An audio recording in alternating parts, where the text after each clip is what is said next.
자, 오늘도 3번의 라운드를 거쳐서 6종목 확인해 보도록 하죠. 첫 번째 라운드 이성호 이사의 공략주부터 확인해 보겠습니다. 자, 삼양식품, 보수적으로 가자라는 말씀이시죠. 네네. 지금 오늘 삼양식품도 근데 주가가 좋지 않아요. 네. 어제도 그랬고요, 그제도 그랬고요. 주가가 하락하는 거는 단기적으로 올랐기 때문일까요? 네, 오른 측면도 있고 정부에서 그런 톤을 내비쳤더라고요. 네.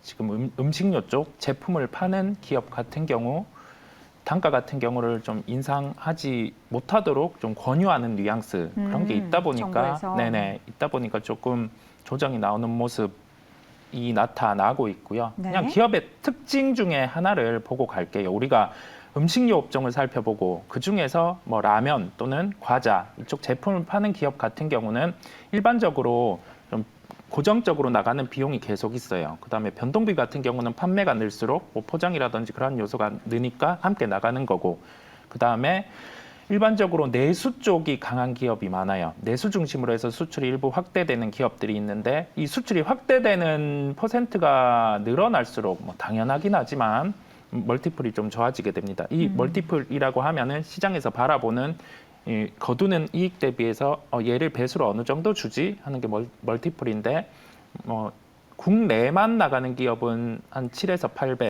그런데 수출이 이루어지게 되면은 이제 두 자리 이렇게 변한다고 생각을 하시면 되겠습니다. 삼양식품은 뭐 원재료 가격의 내재화가 이루어져 있습니다. 비용과 관련된 부분이 내재화되어 있어서 타 기업들보다 한 30% 정도 비용이 덜 나오는 구조로 있다고 보시면 되겠고요.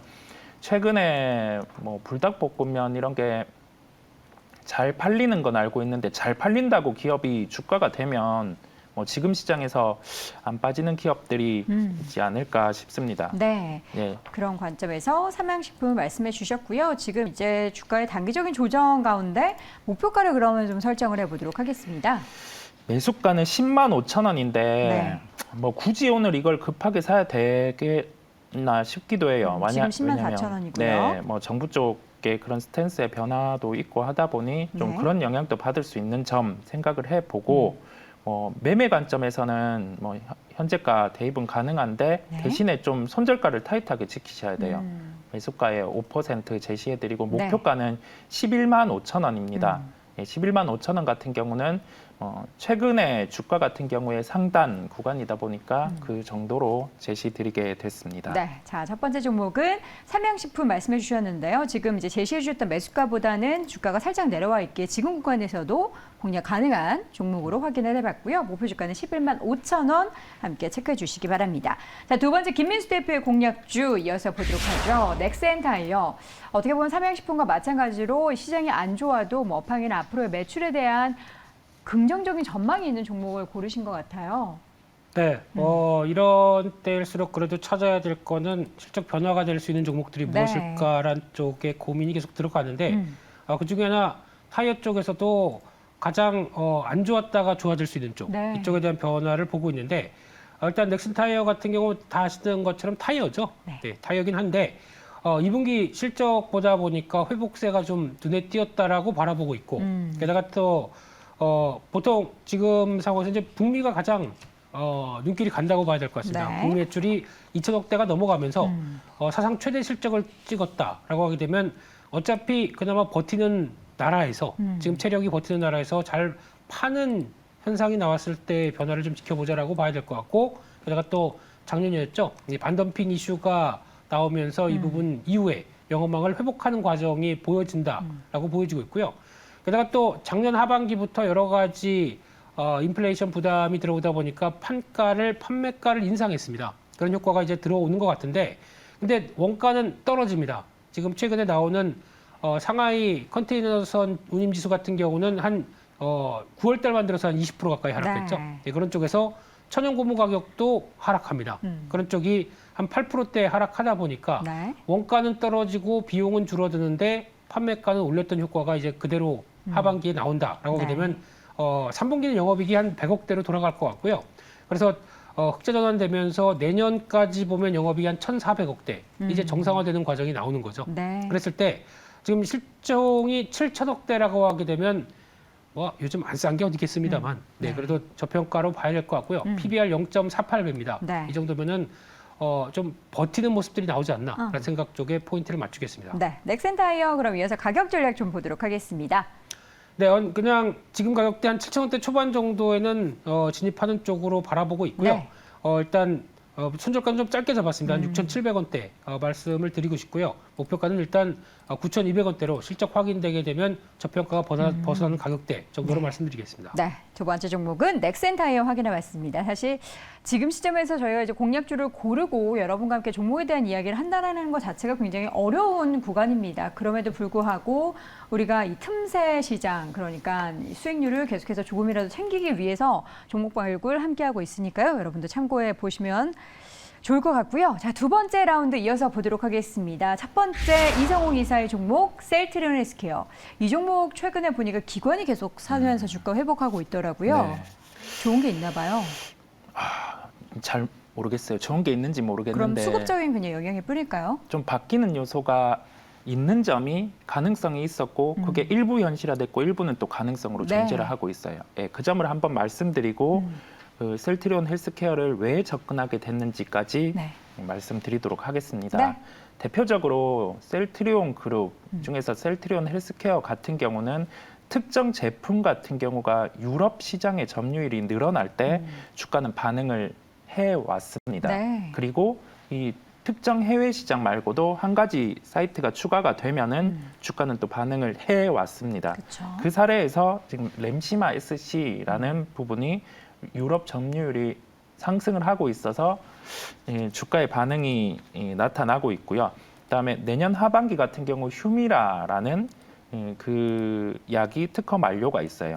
하반기입니다. 그러면 뭐 내년에 좀 긍정적일 수 있는 요인이 있는데 그 점은 셀트리온만의 요소는 아니고요. 네. 삼성바이오로직스도 해당이 되는 점, 이 점을 함께 연결해봐서 생각을 해볼 수 있겠습니다. 네. 왜냐하면 특허 만료 이후에 복제약이 생산이 가능하게 됩니다. 그런데 이 복제약을 생산하기 위해서는 거기에 이루어진 설계를 열람해 볼 수 있는 그러한 신청이 먼저 필요하고 네. 그러면 좀 기간이 소요가 되기도 해요. 그리고 이 열람을 하기 위해서 1차적으로 먼저 열람할 수 있는 권리를 가지고 있는 업체가 결정이 되게 됩니다. 그렇다 보니 아직 결정된 건 없습니다.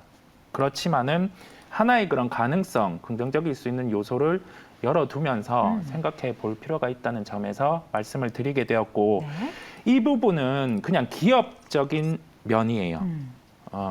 원래 다 알아왔던 점이고 네. 그런 가능성, 현실 알아왔던 점인데 시가총액 상위주의 특성을 말씀을 드리면 우리가 지수가 빠지는 단계거든요. 이 빠지는 단계에서 먼저 빠졌던 업종 종목 같은 경우는 덜 빠지면서 반등이 나오기도 해요. 제약바이오가 먼저 빠졌었거든요. 그리고 시가총액 코스닥 중에서 1위입니다. 1위면 좀 2위, 3위 같은 경우가 기계적으로 이탈이 나타날 때 좀 많이 빠진 구는 수급이 들어오는 그런 형태가 일반적으로 나타납니다. 그렇다 보니 좀 수급 측면에서도 좀 유입이 될 수 있는 점 함께 대입을 해서 생각을 하시면 되겠습니다. 네. 자, 이렇게 해서 두 번째 라운드 첫 번째 종목 셀트리온 헬스케어를 들어봤는데 지금 가격대에서 사실 뭐 낮아져 있는 주가이기 때문에 목표 주가를 얼마로 설정해야 될지가 궁금합니다. 그 앞서 말씀드린 포인트들 뭐 유럽 시장 점유율이 늘고 그다음에 내년에 그 복제약을 생산할 수 있는 점은 주가에 반영이 되어 있는 단계예요. 예. 그런 점을 먼저 생각할 필요가 있고 시총 상위의 수급이 가장 큰 포인트입니다. 그런 대응에 따라서 우리가 그 차트 흐름을 통해서 살펴보면 빠지는 시장, 좀 약한 시장에서는 주가가 이평선이라든지 지지선을 한번 붙었다 움직이는 경향이 있습니다. 그렇다 보니 저는 매수가를 6,500원으로 제시를 해드렸고요. 다만 이 가격에 도달하지 않아도 굳이 추격 매수는 안 하는 게 낫다는 점입니다. 목표가는 69,400원입니다. 네. 단기적으로 그 하락을 하는 주가 안에서 이런 식으로 갭이 발생하기도 합니다. 그러면 뭐 시간이 걸리더라도 좀 갭을 메우는 그런 점이 있다 보니 기술적인 면도 대입해서 이 종목의 대응에 대해서 말씀드리게 되었고 손절가는 매수가의 5%입니다. 타이트하게 가도록 하겠습니다. 네, 자 이렇게 해서 셀트리온 헬스케어 두 번째 종목으로 들어봤고요. 이어지는 김민수 대표의 종목은 TCC 스틸 보도록 하겠습니다. 오늘장 주가 하락세 지금 보니까 거의 연초 수준으로 주가가 돌아갔어요. 네, 많이 빠졌습니다. 네. 두 번째는 단기 낙폭 과대 쪽에 포인트를 맞춰서 그냥 과대가 아니라 실적은 되는데 좀 많이 빠졌다라는 시각 쪽에서 바라보고 있고요. 국내에서 전기 주석도금 강판 이쪽에선 과점적 지위를 갖고 있는데 이쪽이 어디 많이 쓰이냐면은 뭐 철강 쪽. 근데 철강 쪽이 약간 흔들리다 보니까 나오는 여파가 좀 컸다고 봐야 될 것 같고요. 거기다가 음식료 관련된 쪽 이쪽은 업황 괜찮죠. 뭐 포장용기, 전자제품, IT 쪽도 약간 좀 흔들리곤 있는데 근데 지금 TCC 스틸이 가장 눈여겨봐야 될 부분 중에 하나가 과거부터 이제 2차 전지 관련된 그 케이스를 만들기 시작하다 보니까 이쪽에 대한 모멘텀이 강했었던 부분들인데 그를 통해서 또 이제 실적에 대한 변화도 마련이 됐는데 쉽게 말씀드리면 원통형입니다. 근데 요즘은 원통형이 대세로 됐죠. 그러다 보니까 이쪽에 대한 성과는 계속 나올 수 있겠는데라는 생각은 드는데 게다가 기존 사업은 안정적인데 우리 앞으로 신규 사업 뭐 할까라고 해서 한 2019년도부터 하기 시작한 사업이 이제 부각을 받고 있다고 봐야 될 것 같고요. 그래서 원통형 배터리 수요 급증하면서 나오고 있는 케이스 쪽도 당연히 성과를 낼 수 있지 않나라는 쪽으로 봐고 있는데 그러다 보니까 증설 효과를 기대할 수 있는 부분들이죠. 네. 그래서 특히 니켈 도금 강판의 생산 능력이 7만 톤에서 내년 하반기 가게 되면 14만 톤까지 됩니다. 그만큼 앞으로 된 캐파는 늘 걸로 생각되고 있는데 2분기 실적 좋은 거 확인이 됐고요. 그래서 올해 매출액도 한 6,700억 나오면서 한 25% 증가, 영업이익도 100% 늘어서 500억대까지 얘기가 나오고 있는 상황들인데 네. 시총이 아직 2,000억대입니다. 그러니까 최근에 많이 빠졌죠. 그래서 지금 성장하는 실적 대비해서는 주가가 더 많이 하락했다라고 하게 되면 이 정도 부분에서는 반전 신호를 좀 보여서 변화가 나와야 될 시점이 아닐까라는 쪽에 포인트를 맞추고 말씀드리고 싶습니다. 네, 자 TCC 스틸의 경우에는 연초로 돌아간 주가 수준에서 지금 구간에서의 공략에 대한 말씀을 해주셨습니다. 와, 단기적으로 정말 많이 빠졌는데 현재 주가 8,180원 목표가 설정을 함께 좀 해보도록 할게요. 네, 그래도 낙폭이 컸던 부분들 쪽에서 좀 돌아가야 된다라는 관점으로 보게 되면 그 정도 나오는 그런들 약 한 1,500원대 정도까지 시장 안정과 주가가 변화하게 되면 빨리 올라올 수 있다라고 바라보고 있고요. 네. 순저가는 7,900원으로 좀 타이트 7,700원으로 말씀드리겠습니다. 네. 자, 이렇게 두 번째 라운드에서는 TCC 스틸까지 함께 확인해봤고요. 이어지는 세 번째 라운드에서는 이성웅 이사. 역시나 이번에도 좀 약간 보수적인 관점으로 종목을 고르신 것 같아요. 한국전력 보도록 하겠습니다. 1.2%대 오늘 약세권 구간에서도 반등 보이고 있는 상황이고요. 어제도 2%대 올랐습니다. 하반기 전기료 인상에 대한 기대감이 있기는 한데 네. 한국전력의 주가는 보면은 사실 여름 내내 좀 주가가 하락세를 보였어요. 네네. 뭐 전기료 인상을 못하는 측면도 있고, 네. 그다음에 이 연결해서 좀 재무적인 이슈도 있다 보니까 계속 주가는 부진한 측면을 면치 못했습니다. 네. 그렇다고 지금 반등이 나타나냐? 그렇지도 않아요. 짧은 반등을 보고 대입을 하는 거고, 네. 이 아이디어 같은 경우는 뭐냐면 시장에서 좀 주가에 그다음에 지수의 방어주 형태를 하는 기업들이 있어요. 네. 예전에 뭐 한국가스공사라는 기업이 있었고 한국전력 같은 경우도 그러한 성격을 띠고 있습니다. 그렇다 보니 좀 약간 지수를 방어할 수 있는 시장이 빠질 때 조금 상대적으로 덜 빠지고 반등이 나타나는 그러한 종목 경향을 가지고 있습니다. 그 점을 중심으로 생각을 하시면 되겠고요.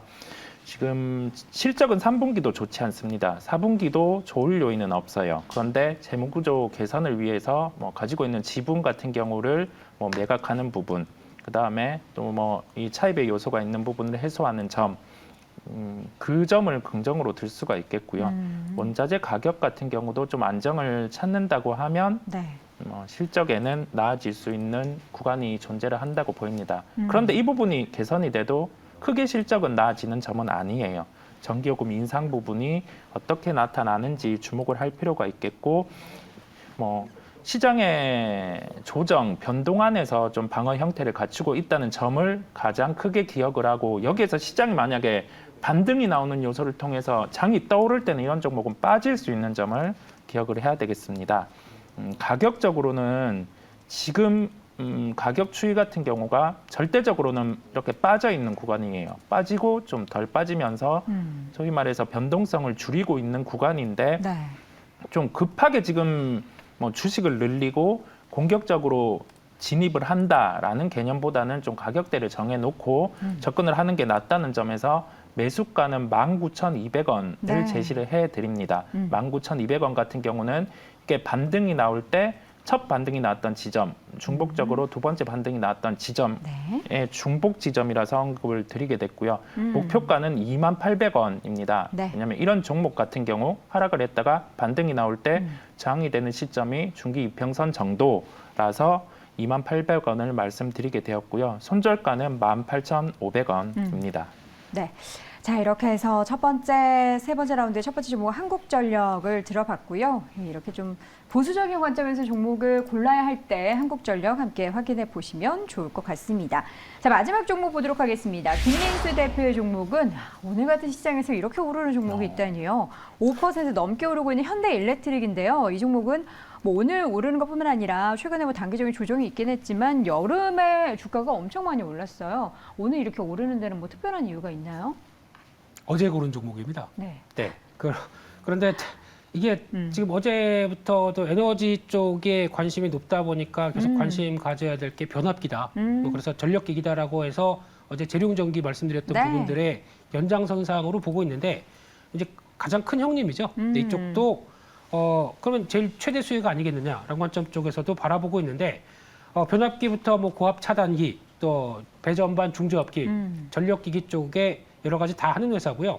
근데 어제 말씀드린 것처럼 미국의 인프라 투자와 관련돼서 또 신재생 에너지 강하게 드라이브를 걸면은 네. 이쪽에 대해서 다 수혜를 받는 측면들이 높고요. 게다가 또 이쪽이 많이 들어가는 것 중에 하나가 전기차 충전소입니다. 네. 이쪽이 확충이 되게 되면 또 필수로 봐야 되겠죠. 이 부분에 대한 흐름들도 눈길이 가고 있고요. 네. 게다가 또 변압기가 많이 쓰이는 쪽을 생각한다라고 하게 되면 뭐 조선사, 조선 쪽에서도 들어가고 게다가 또 플랜트 쪽도 이제 계속 챙겨봐야 되는데 플랜트는 이제 LNG 같은 경우도 이제 수출 터미널, 수입 터미널부터 거기다가 들어가는 복합 화력 발전 플랜트 쪽에 대한 변화들도 계속 나오고 있다 보니까 지금 수주 잔고도 18억 달러 이상으로 잡혀 있는 부분들, 그러니까 즉 잘 되는 상황들이죠. 이런 쪽에서 실적은 작년 하반기 때 좀 위축됐었습니다. 그래서 변화가 나오다가 수출 지연이 또 하나의 문제였던 부분들까지 있는데 이 부분이 올해는 어느 정도 성과가 내기 시작하면서 변화를 기대한다라고 하게 되면 하반기 때도 빠르게 돌아갈 것 같고요. 네. 올해 매출 지금 2조 원대로 한 12%대 늘어날 것 같은데 제일 중요한 게 이제 위축됐던 수익성이 회복된다라는 관점으로 바라보고 있고요. 영업이익 1,000억대가 올해 넘어갈 걸로 보이는데 작년이 97억인가 그랬기 때문에 네. 거의 뭐 상당히 많이 늘어난 쪽이고 내년은 1,500억대까지 늘어난다라고 하는데 지금 시총이 1조 원대입니다. 내년까지 실적 변화를 보고 이제 수주 속도를 보게 되면 비싸지 않다라는 쪽이 가만히 되는 상황이 아닌가 싶습니다. 자, 현대일렉트릭 지금 시점에서 일단 주가가 상승세를 계속해서 보이고 있기 때문에 탄력적인 주가의 움직임이 좀 기대가 되는데요. 목표 주가 어느 정도로 보세요? 일단 성과 확인되게 되면 한 37,000원대 정도까지는 가야 되지 않나. 근데 단기적으로는? 네. 이제 지난번에 한 34,000원대 부근에 저항이 있기 때문에 네. 이를 안착하는 과정이 일단 중요할 것 같고요. 그 과정은 실적 변화만 나오면 들어오지 않나 생각되고 있고요. 손절가는 28,500원으로 말씀드리겠습니다. 네, 알겠습니다. 마지막 종목 현대일렉트릭 상승 추세를 밟고 있는 오늘 정말 효자 종목이 된 종목 마지막으로 확인을 해봤습니다. 자, 이렇게 해서 오늘 공략주 6종목 확인해봤고요. 오늘 이 시간 글로원 파트너스의 이성홍 이사, 레몬리서치 김민수 대표 두 분 함께했습니다. 고맙습니다. 감사합니다. 자, 이번에도 공략주 하나 더 확인을 해봐야겠죠. 오늘도 박준남 매니저 화상으로 연결합니다. 매니저님 안녕하세요. 네, 안녕하세요. 네. 박준남 매니저입니다. 오늘은 어떤 종목 공략하고 계세요? 네, 오늘은 좀 재료가 아주 강력한 종목을 한번 준비해봤습니다. 640조의 사우디아라비아 네옴시티 미래도시죠. 직접 관련 수혜주인데요. 종목명은 다스코입니다. 다스코 보시면 좋을 것 같고요. 지금 우리나라 오늘 뭐 한국 선진국 국제클럽 세계 국제 지수의 관찰 대상국에 편입이 됐죠. 세계 3대. 그러면서 환율이 좀 안정화되고 있는데 오늘 다스코 같은 경우에는 지금 640조의 사우디아라비아. 사우디아라비아 하면 뭐 두바이로 많이들 아실 겁니다. 여기에 네옴시티, 바로 이제 미래 도시죠. 직접 수혜주인데 지금 이 프로젝트가 세계 최대 규모의 인프라 프로젝트입니다. 엄청난 거죠. 글로벌 기업들의 수주가 지금 치열하게 이루어지고 있는데요. 사우디아라비아가 명운을 건 이 미래의 도시 네오시티죠. 이 수주전이 올해 개막을 합니다. 올해 개막을 하는데 지금 말씀드려서 사막 한가운데 도시를 짓는 거예요. 엄청난 거죠. 바로 면적이 서울의 44배, 170km 정도 됩니다. 뭐 한 900만 명이 구주가 수용을 할 수 있다고 하네요. 그래서 국내에서 이 수주전을 따내기 위해서 아주 중요한 거죠. 이 어려운 상황에서 달러를 벌어들이기 위한 아주 가장 큰 묘책인데 원희룡 국토교통부 장관이죠. 여기에서도 이제 국토부에서도 삼성하고 현대하고 두산 국내 굵직굵직한 건설 엔지니어링 회사들을 초청을 해서 지금 해외 수출에 대한 수출 방안을 논의하고 있습니다. 그래서 올해 4월 19일에 이 다스코가 사우디아라비아의 공군비행장 공사에 수주를 했어요. 그러다 보니까 실질적인 수혜주인데 사우디에서 활발하게 이 다스코라는 회사는 이 사업을 진행 중에 있다. 그렇게 말씀드리고요. 사실 국내에서는 이미 삼성하고 현대그룹이 이 사우디아라비아의 사업 수주에 이미 뛰어들었습니다. 그래서 지금 컨소시엄을 구성을 해서 터널 공사 1조 3천억 정도를 수주했는데요. 제2의 중동붐이 일어나지 않을까 그렇게 보면 되겠고 삼성하고 이 사우디아라비아 관련해서 아까 제가 말씀드렸던 무하마드 빈 살만 왕세자죠. 최고의 이제 지도자인데 상당히 친분이 좋아요. 왜냐하면 2019년에 이태원 승지원에서 이 삼성전자 이재용 부회장과 차 담화를 나눈 친분이 있습니다. 그래서 관련주로 보시면 되겠고 다스코 말고 관련주가 한국 글로벌이라고 있습니다. 이 한국 글로벌 한미 글로벌인데 이 종목도 만 원대에서 관련 수혜주로 떠오르면서 3만 원까지 급등을 했는데 아직 다스코 같은 경우에는 상승 안 한 종목이다 이렇게 말씀드리고 두 번째 이제 왜 제가 아까 강력한 재료라고 말씀드렸냐면 이 무하마드 빈 살만 왕세자 그죠? 이분이 11월달 이제 9월달도 다 갔죠. 11월달이면 한 달 정도 후에 지금 한국에 방한 예정입니다. 그래서 이분이 무하마드 빈 살만이 이 지금 네온시티 관련해서 총 진두지휘를 하고 있어요. 사실 사우디 오일머니가 지금 현재 얼마 정도 되냐면 900조 원 정도 됩니다. 이게 이제 한국에 많이 투자를 하고 있는데 왜냐면 지금 탈석유로 전기차가 대세면서 탈석유로 한국의 게임하고 콘텐츠에 IT 기업에 계속적으로 투자하고 있어요. 사우디 오일머니가. 그래서 올 초 같은 경우는 3N이라고 하는 국내 3대 게임사죠. NC소프트하고 넥슨에 무려 3조 5천억이나 투자하면서 2대 주주로 등극이 됐습니다. 우리나라하고 양국 수계는 한 30년 정도 됐고요. 그래서 이 무하마드 빈 살만이 국가 수반의 총리에 임명이 되면서 이제 명실상부한 사우디아라비아의 국가 지도자 등극을 하면서 이 네옴시티 관련 프로젝트를 진행을 하고 있는데 방안이 성사돼서 좋은 결과가 나온다면 네옴시티 관련해서 우리나라 기업들 사회 간접 자본이나 그리고 원전 관련까지 한국 기업들의 참여가 주목이 되고 있습니다. 네, 보시면 될 것 같고요. 그러면 마지막으로 실적 한번 보겠습니다. 올해 2분기가 매출액도 1,027억으로 10% 정도 증가했고요. 2분기 영업이익도 46억으로 작지만 아주 알차게 실적을 내는 회사입니다. 영업이익도 46억으로 341% 증가됐고 당기순이익 흑자전환을 했습니다. 그래서 재료 있는 시장이 좀 어수선하고 힘들지만 아주 강력한 재료 있는 실적주다. 그렇게 말씀드리도록 하겠습니다. 차트 한번 보겠습니다. 차트 한번 보시게 되면 일봉을 보시게 되면 제가 저점 라인 지금 같은 경우에는 종목들이 계속해서 이제 신저가가 나오고 있잖아요. 그래서 콘크리트 지지를 하는 종목들, 저점을 확실하게 잡아주는 종목들 좀 많이 봐야 되는데, 그럼 한번 보도록 하겠습니다. 이 종목은 아무리 해도 4,000원 후반대를 이탈하지 않는 모습을 보이고 있어요. 오늘 같은 경우도 양봉인데, 이거 일봉입니다. 그럼 주봉 한번 좀 보도록 하겠습니다. 좀 더 넓게. 주봉 한번 보시게 되면, 저점 라인을 한번 좀 보도록 하겠습니다. 저점 라인인데, 2020년이죠. 예, 이쪽 저점이. 2020년, 그리고 작년에, 그리고 올해. 연말하고 올해 같은 부분. 그리고 지금 이번에 시장이 좀 힘들어지면서 다시 전저점 부분에서 받쳐주는 모습이 있습니다. 오늘까지 양봉을 나오는 모습을 보니까 그리고 더 중요한 게 지금 아주 하단에 보시면 대량 거래량이 발생하는 모습이 보이겠죠. 그죠? 그리고 올해 지금 현재 시장이 올해 상당히 계속 안 좋았지만 올해도 보면 4천에서 8천에서 한번 슈팅을 보여줬어요. 다시 한번 11월 달 재료가 나올 때까지는 한번 흐름을 보이지 않을까 그렇게 말씀드리도록 하겠습니다. 가격 전략은 지금 현재 보시게 되면 종목명 매수가는 현재가로 제가 말씀드리도록 하겠습니다. 현재가로 말씀드리고 1차 목표가는 5,500원 정도 일봉점 보시면서요. 5,500원 정도면 121선 정도 되네요. 5,500원 정도 제가 제시하도록 하겠고 2차 목표가는 현재 6,000원 정도, 6,000원 정도면 예, 살짝 상당 구간이네요. 네, 보시면 되겠습니다. 손절가는 제가 좀 낮게 4,000원 정도 제시해드리도록 할 테니까 아마 11월 달까지 강한 재료를 수반하고 있는 실적주다. 그렇게 말씀드리도록 하겠습니다. 네, 자 이렇게 해서 오늘 다스코르 공략주로 함께 제시해 주셨고요. MBN골드 박준남 매니저 함께했습니다. 고맙습니다. 네, 감사합니다. 네.